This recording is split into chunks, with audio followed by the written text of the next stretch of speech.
As-tu déjà entendu parler des grandes batailles de Baudouin IV, le roi lépreux comme Montgisard et Marjayoun? 2. Mais qu'en est-il des attaques silencieuses, menées loin des regards du monde, sur les pentes arides de la mer Morte? 3. Cette vidéo va t'emmener dans un théâtre moins connu, mais crucial, du règne de Baudouin, la défense du front oriental du royaume de Jérusalem. 4. Alors que Saladin consolidait son pouvoir en Égypte et lançait des campagnes de plus en plus ambitieuses contre les États croisés, Baudouin ne pouvait tolérer de failles dans ses lignes de défense. 5. La mer Morte, avec son relief hostile et son climat impitoyable, semblait être une barrière naturelle, mais elle était en réalité un couloir vulnérable aux incursions musulmanes venues de Kérak et de Shawbak, forteresses ayyoubides en Transjordanie. 6. Dans cette vidéo, tu vas découvrir comment de petits détachements de chevaliers, turcoples et moines soldats des Hospitaliers et des Templiers ont opéré dans ce théâtre oublié. 7. Reste avec nous jusqu'à la fin et découvre une facette cachée de la lutte chrétienne en Orient, où la poussière du désert dissimulait embuscades, bravoure et décisions qui ont façonné la survie du royaume. 8. Au XIIe siècle, le royaume latin de Jérusalem était une entité fragile, entourée de puissances musulmanes en plein essor. 9. Fondé après la première croisade, le royaume contrôlait des territoires sacrés pour le christianisme, mais dépendait d'alliances instables, de renforts européens et des ordres militaires pour subsister. 10. Baudouin monta sur le trône dans ce contexte volatile, affrontant non seulement la menace croissante de Saladin, sultan d'Égypte et de Syrie, mais aussi des divisions internes parmi les nobles croisés. 11. Le front oriental du royaume latin de Jérusalem était une terre de contradictions, à la fois inhospitalière et stratégique. 12. Délimité par le Jourdain et les rives occidentales de la mer Morte, ce tronçon de territoire paraissait trop naturel pour être menacé. 13. Mais le danger venait de l'autre côté, des forteresses musulmanes de Kérak et de Shawbak, érigées par les Ayyoubides sur les hauts plateaux de Transjordanie. 14.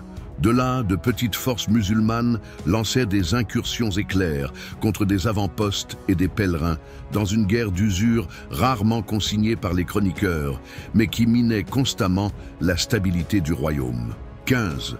Durant le règne de Baudouin, ces menaces s'intensifièrent. Entre les années 1177 et 1180, après la défaite humiliante des musulmans à Montgisard, Saladin se concentra sur le renforcement de ses routes orientales. 16. Sa stratégie incluait l'infiltration de forces mobiles par les gorges de Moab et les routes longeant la mer Morte dans le but de déstabiliser les villages et garnisons chrétiens dans la vallée du Jourdain. 17. Baudouin, toujours vigilant, réagissait avec une intelligence militaire admirable et souvent de manière préventive. 18. L'une de ces actions méconnues eut lieu aux alentours du gué de Bethabara, où le Jourdain devient franchissable. 19. Des récits comme celui de Guillaume de Tyr suggèrent que le roi ordonna la construction de petits postes fortifiés et de tours de guet dans la région, opérés par des turcoples, cavaliers légers locaux, généralement d'origine syrienne ou arménienne. 20. Ces soldats étaient agiles et adaptés au terrain aride, spécialistes des embuscades et escarmouches. 21. L'objectif de Baudouin était clair, empêcher les troupes ennemies de franchir facilement les points vulnérables du fleuve et de se répandre dans les plaines de Jéricho ou sur les routes de pèlerinage menant à Jérusalem. 22. La présence des Hospitaliers et des Templiers fut essentielle. Les premiers, avec leurs forteresses en territoire oriental comme celle de Belvoir, dominaient les plateaux au nord de la mer Morte, surveillant les chemins d'invasion. 23. Les Templiers, quant à eux, opéraient plus au sud, en coordination avec les garnisons du château de Montréal. 24. Ces unités menèrent divers combats ponctuels contre les forces musulmanes, de petits affrontements composés de 20, 30 ou 50 cavaliers de chaque côté qui s'affrontaient pendant des heures ou des jours dans des régions arides et isolées. 25. Ces batailles n'ont pas laissé de grands noms, mais elles ont empêché que des caravanes chrétiennes soient pillées, que des villages soient détruits et, surtout, que Saladin ait une liberté totale de mouvement. 26. Un épisode particulièrement symbolique se produisit vers l'an 1179, lorsqu'une colonne musulmane tenta de franchir le Jourdain en direction de Jéricho. 27. Alerté par ses éclaireurs, Baudouin envoya une force combinée de Templiers et de Turcoples pour les intercepter sur les pentes proches de la grotte de Qumran. 28. La bataille fut brève mais décisive. Avec des flèches tirées depuis les collines et des charges rapides de cavalerie légère, les croisés forcèrent la retraite ennemie, laissant derrière eux des dizaines de corps et des provisions abandonnées. 29. Même si ces affrontements étaient de moindre envergure que les grands chocs d'armée, ils avaient un impact psychologique et tactique profond. 30. Les escarmouches sur le front oriental n'étaient pas seulement des actes défensifs, elles représentaient une démonstration claire que le royaume latin de Jérusalem, bien qu'assiégé et affaibli, savait encore agir avec intelligence militaire. 31. Baudouin comprenait que, pour assurer la survie du royaume, il fallait plus que de grandes victoires. Il fallait maintenir les ennemis sous constante surveillance. 32. En épuisant leurs ressources, en décourageant les tentatives d'invasion et en démontrant une vigilance sur tous les fronts. 33. La victoire des Templiers et des Turcoples sur les pentes de Qumran eut un effet immédiat. Saladin, bien que maître de vastes territoires, vit que la voie de l'Est restait trop dangereuse pour une campagne prolongée. 34. Cela força le sultan à réorganiser ses offensives en se concentrant sur des routes plus au nord, où le contrôle chrétien était plus fragmenté. 35.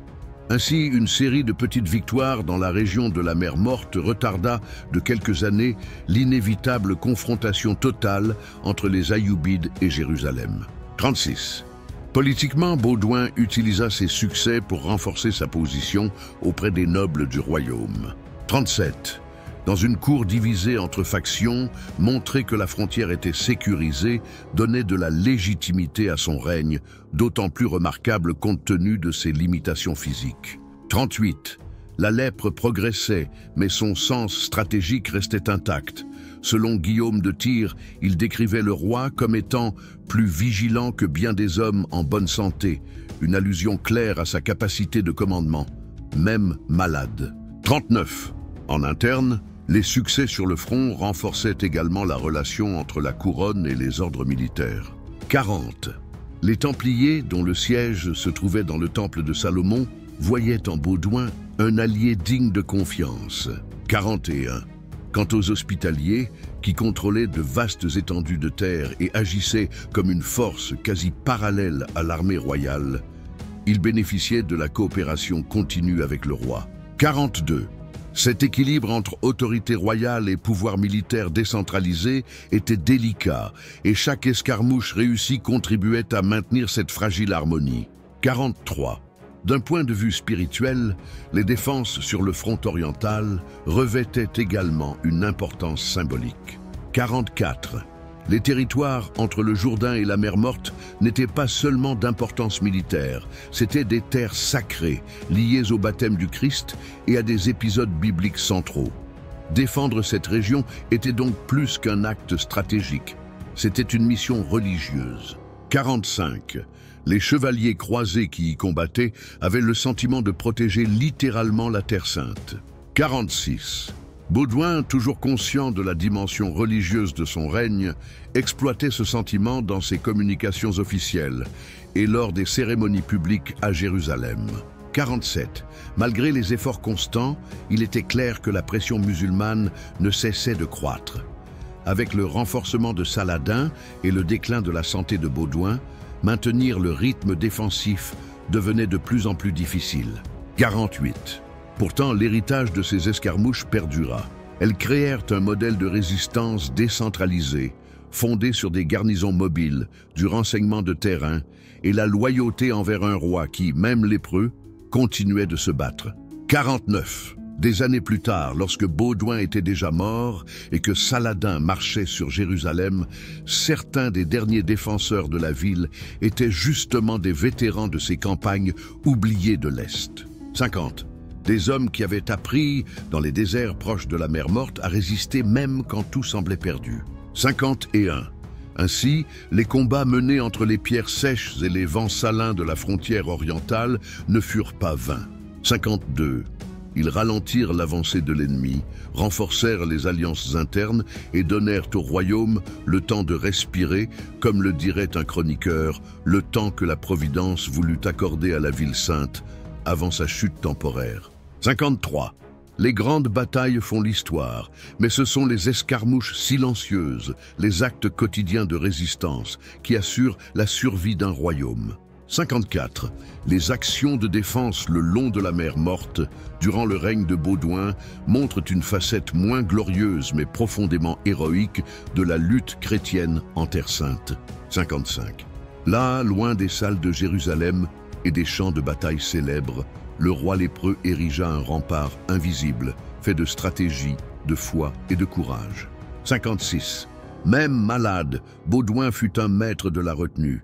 Il sut voir la valeur de la vigilance, du terrain difficile, de la fidélité des hommes simples, chevaliers locaux, moines soldats et éclaireurs discrets. Son leadership dans ces petites campagnes contribua de manière décisive à ce que Jérusalem reste debout plus longtemps. 57. Aujourd'hui, lorsque nous évoquons le nom de Baudouin, nous devons également honorer ces épisodes oubliés. Les veilles dans le désert, les alertes sur les collines, les embuscades qui ont sauvé des vies et la foi. Car, en fin de compte, l'histoire se compose autant de grandes victoires que de résistances silencieuses. 58. Si ce contenu vous a plu, aimez, commentez et abonnez-vous à la chaîne. Cela nous aide à vous apporter d'autres histoires incroyables comme celle-ci, avec foi, honneur et mémoire. À la prochaine.